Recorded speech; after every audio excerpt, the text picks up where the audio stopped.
Hey there, creepy peeps, and welcome back to another Come With Me movie review. Sorry, I'm just exporting a video while I talk. Today, I'm gonna go see Child's Play, of course. Little birthday treat to myself. I guess I should give a quick disclaimer just before the whole video starts. It obviously will be spoiler free. That's not what this is about. It should say up in the title that it's spoiler free, but I'm not super invested into the Child's Play franchise. Kind of like the Halloween movies, where I like the first one and I have like maybe one or two that I really like. Although unlike Halloween, I have not seen all of the Child's Play movies. I've seen the first one, obviously. I've seen Bride of Chucky, and I've seen the most recent one, which was Cult of Chucky. So just for reference, I don't hate the franchise or anything. I'm just not super invested in it. So if you're a huge fan of it, you might not give a crap what I think about the movie, just putting that out there. But yeah, I mean, it looks like it's gonna be fun regardless. So I'm kind of just hoping the effects are fun and the kills are fun, because that's kind of just like what I expect with Child's Play, like with what little knowledge I have. So yeah, so let's go ahead and go see Child's Play. All right, so while you are waiting for me to get out of the movie theater, here is a quick rundown of 2019's Child's Play, which is directed by Lars Klevberg, probably saying it wrong no matter what.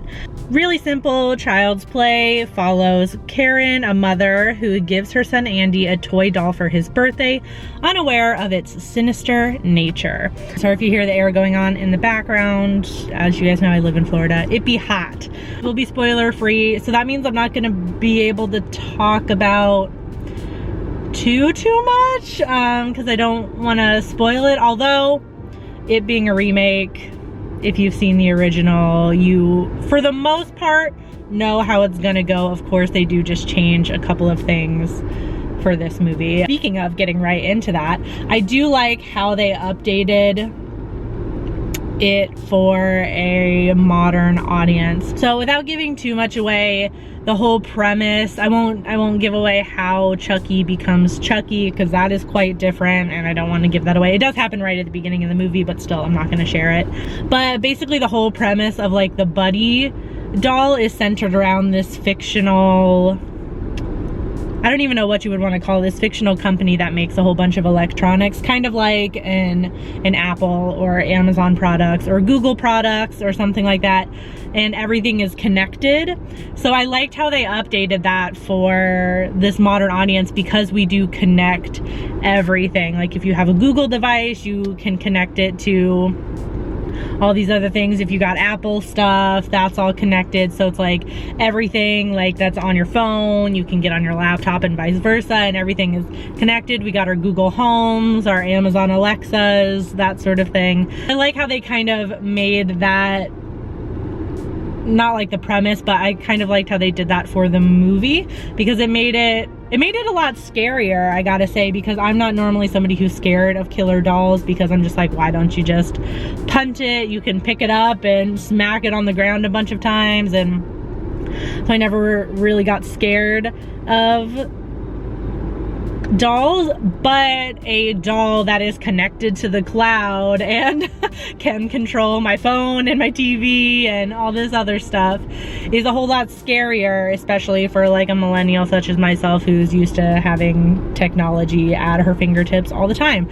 So I liked how they changed that. I thought that was a smart move to update it for a modern audience that is used to all of these techie things. I will say, in terms of like the kills, I thought a lot of them were quite fun, and they kind of, you know, not all of them, some of them are actually quite like vicious and you know, sad a little bit. There's some characters that you grow to like a little bit, so you know, if they die, then it, you know, makes it sad. But there are a couple of kills in there that definitely were reminiscent of like any 80s cheesy slasher. It was just like fun, gory, lots of blood sort of kills, although they do hold back showing a lot of it. I don't actually know, hold on, I'm just gonna check really quick. Oh, it was rated R, okay.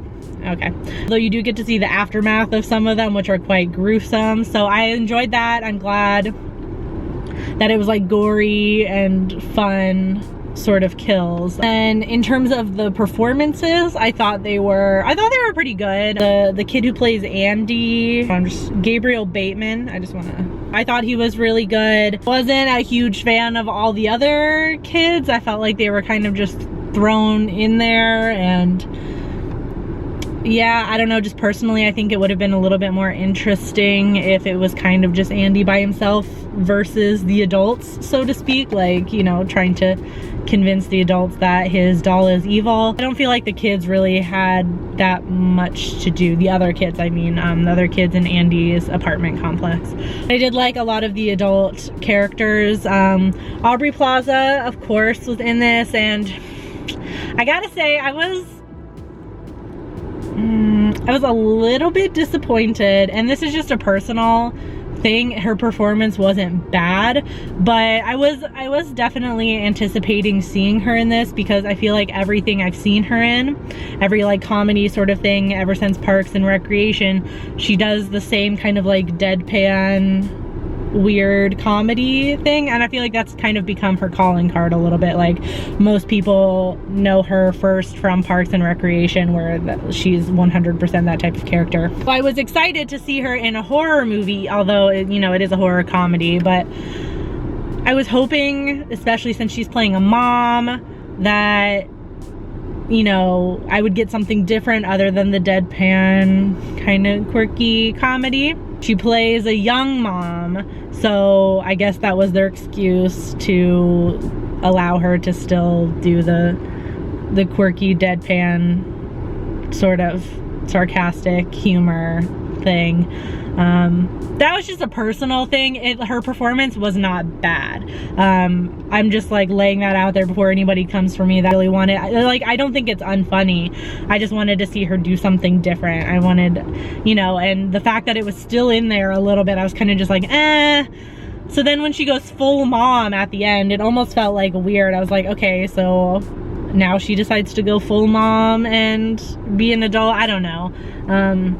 I kind of wish that she had just, like, they just done something completely different with her character and not done the same Aubrey Plaza sort of thing. Yeah, so overall, I thought it was okay. Like I said, I'm not fully invested in the Child's Play franchise. It was pretty fun. I liked how they changed how Chucky came to be. Again, I'm not going to give away how that happens, but I like how they changed it.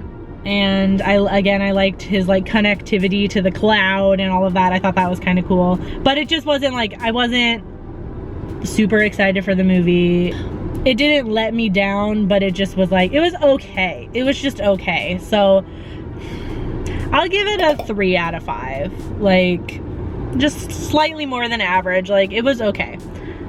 Not super jazzed about it, not super disappointed in it. We'll do the same thing that I have been doing every one of these, because I normally go see these movies on Friday and then they go up on Monday. I edit them and post them on Monday. I have today's ratings as of Friday on one side of the screen, and as of Monday when I am editing it on the other side of the screen, so you can see any differences, which I think is interesting to look at anyway, to see how it's changed over the weekend. So as of Friday afternoon, it has a 6.7 out of 10 on IMDb, 62% critic score on Rotten Tomatoes, that's out of 71 reviews, and a 69% audience score out of 346 reviews. And then on Letterboxd, it has a solid 3 out of 5.